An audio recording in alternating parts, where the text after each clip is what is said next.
بسم الله الرحمن الرحيم رب اجعلني مقيم الصلاة ومن ذريتي ربنا وتقبل دعاء ربنا اغفر لي ولوالدي آمنوا كتب عليكم الصيام كما كتب على الذين من قبلكم لعلكم تتقون. أشهد أن لا إله إلا الله وأشهد أن محمدا عبده ورسوله. اللهم صل على سيدنا محمد وعلى آله وصحبه ومن تبعهم بإحسان إلى يوم الدين. أما بعد فيا أيها المسلمون أوصيكم وإياي بتقوى الله فقد فاز المتقون.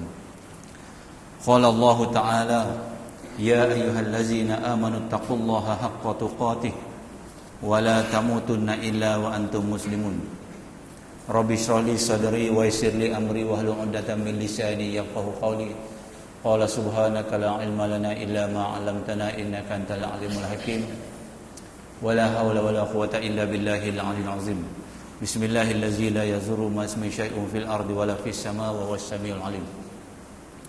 Yang dihormati tuan pengerusi, tuan-tuan imam, tuan-tuan Bilal, al-fadil ustaz-ustaz dan para alim ulama, muslimin muslimat yang dirahmati Allah sekalian.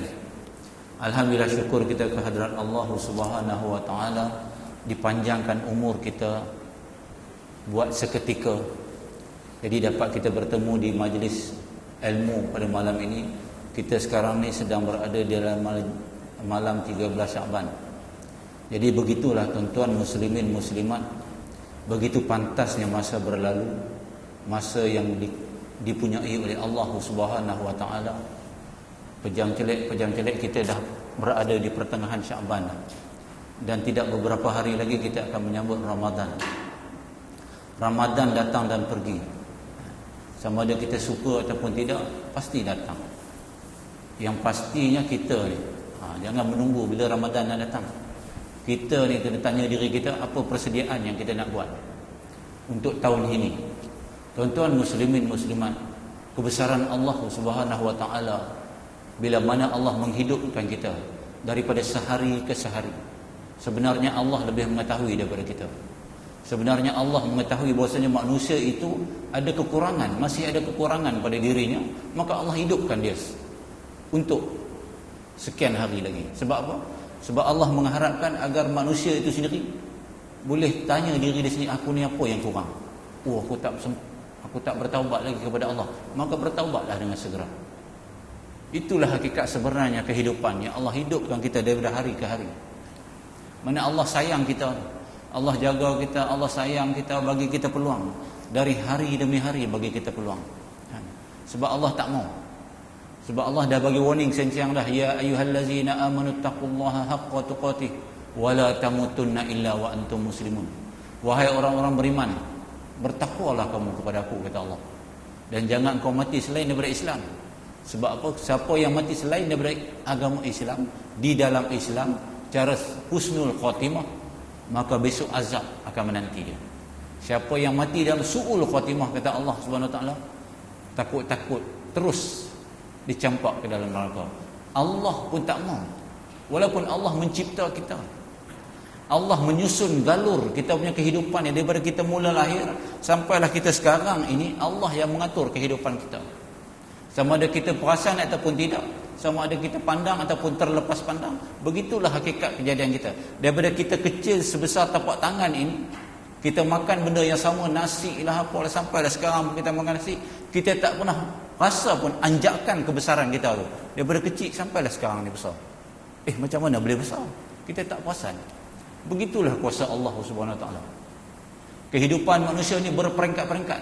Bukan kata di dunia ini saja. Ketika mana air yang pertama jatuh di dalam rahim ibu kita tu, berperingkat-peringkat kehidupan kita.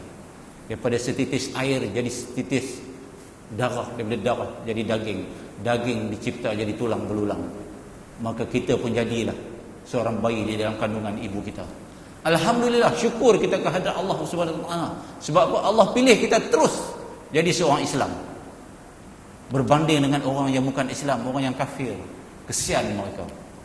Kita ni walaupun dikatakan Islam keturunan, tapi tak apa. Asal kita dikandung dalam perut seorang Islam, dikeluarkan cara Islam dan dibesarkan cara Islam, sampailah sekarang kita memahami apa itu Islam. Alhamdulillah, cukup dekat tu. Dan dalam kehidupan kita ni Allah pilih kita lagi. Tuan-tuan, kita berjalan daripada rumah tadi nak mai sini ni bukan kehendak kita, tuan-tuan muslimin muslimat. Yang menggerakkan kita rasa kita. Sebab kita ada kuasa, kita ada nikmat kesihatan yang Allah bagi. Kita pun berjalan datang. Allah anjakkan kaki kita berjalan demi berjalan sampailah ke surau. Dan sampai surau ni semayang pula jemaah. Allahu Akbar. Pilihan Allah. Akal kita Allah bagi kita fikir, aku ni betul ke aku nak pergi surau ni? Datang kita. Itu sebab manusia ni Allah muliakan, Allah bagi akal, Allah bagi nafsu. Dua-dua ni bergabung. Kalau akal menguasai nafsu, alhamdulillah. Kalau nafsu ni menguasai akal, maka kita tak sampai sini. Buat apa semayang di masjid, di surau? Kat rumah tak ada. Boleh juga nak semayang kat rumah. Tapi lebih afdalnya lelaki semayang kat surau, tempat berjemaah. Dan selepas itu tunggu pula kuliah. Nak tunggu dalam kuliah ni pun tuan-tuan bukan senang. Bukan semua orang yang boleh tunggu dalam kuliah ni. Ada kadang-kadang Allah sebutkan, ya ayyuhallazina amanu la tulhikum amwalukum wala auladukum an zikrillah, kata Allah. Wahai orang-orang beriman, janganlah harta benda dan anak-anak kamu melalaikan kamu daripada apa? Mengingati aku. Harta benda ni termasuklah. Ada saja sibuk nak buat ni, tertinggal. Allah punya kuasa juga, tuan-tuan. Jadi syukur kita banyak-banyak bila Allah dah tembak hati kita ni, jiwa kita dengan pancaran iman, maka kita boleh senang lenang, senang hati duduk. Senang hati menunggu saat bila pula nak isya. Tidur pula malam ni, tengah tidur, bangun pula sembahyang malam. Sebab Allah suruh kita. Bukan kata kita ni beribadat di siang hari saja, di malam hari pun saya gear, dianjur berbuat demikian. Sebab apa? Kita ni tidur sebab apa? Tuan-tuan, kita tengok mutakhir ni, zaman mutakhir ni kan? Kita pun tak tahu bila nak berlakunya kiamat, kita pun tak tahu. Kata Al-Quran, kiamat hanya akan berlaku setelah mana? Lahirnya Nabi terakhir. Maka Nabi Muhammad lahirlah, merupakan Nabi terakhir. Lalu sahabat tanya Rasulullah, wahai Rasulullah, bila ke kiamat? Dia kata, aku tak tahu. Lebih kurang Rasulullah kata, ni macam jari aku ni kiamat, terlalu hampir. Walaupun Rasulullah dah tinggal kita 1400 tahun yang lalu. Tapi yang betulnya, kita jangan tunggu bila hari kiamat lah, bila hari kiamat. Jangan tunggu. Apa persediaan kita untuk menghadapi hari kiamat? Tuan-tuan muslimin muslimat, segala tanda-tanda kiamat kecil ni semua dah berlaku. Adakah dia saja secara kebetulan? Kalau tuan-tuan rujuk surah Al-Isra, surah ke-17, ayat ke-15, ayat ke-16, ayat ke-18. Ayat ke-18 keesokan harinya berlaku. 17 itu kalau dalam militeri dia kata pukul 5. Pukul 5.15 berlaku goncangan di Sumatera.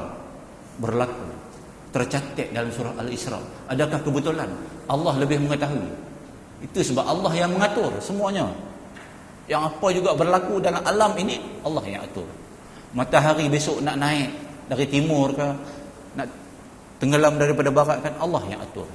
Besok kita boleh bagi, Allah bagi kita kekuatan pagi besok untuk kita nak celak mata ni, boleh ke tak boleh? Allah punya kuasa. Kita jangan barang seseken, barang sekerip mata pun kita ni orang Islam, orang beriman, lupa kepada Allah Subhanahu Wa Taala. Kena ingat selalunya. Jangan kata lahu. Itu sebabnya kita bila Allah dah pilih kita menjadi orang beriman, dah tembak cahaya dalam sanubari kita ni, maka kita nak buat perkara-perkara yang memalukan, yang menjejaskan keimanan kita pun kita dah tak berani nak buat dah. Sebab apa? Innamal mu'minuna allazina idza dzukirallahu wajilat qulubuhum. Orang beriman ni bila mana dengar kalimat Allah, dengar, Allah tengok ni, tak jadi buat dia, takut dia nampak. Justru itu, maka bila nampak, bila masyarakat Islam ni akan nampak? Bila Ramadan timbul. Bila Ramadan timbul ni, seolah-olah masyarakat Islam ni nampak pahala tu turun berjujus-jujus. Itu sebab di awal permulaan Ramadan saja penuh. AJK kena mesyuarat pula. bagaimana nak membesarkan lagi masjid ni, penuh ni. Sampai ke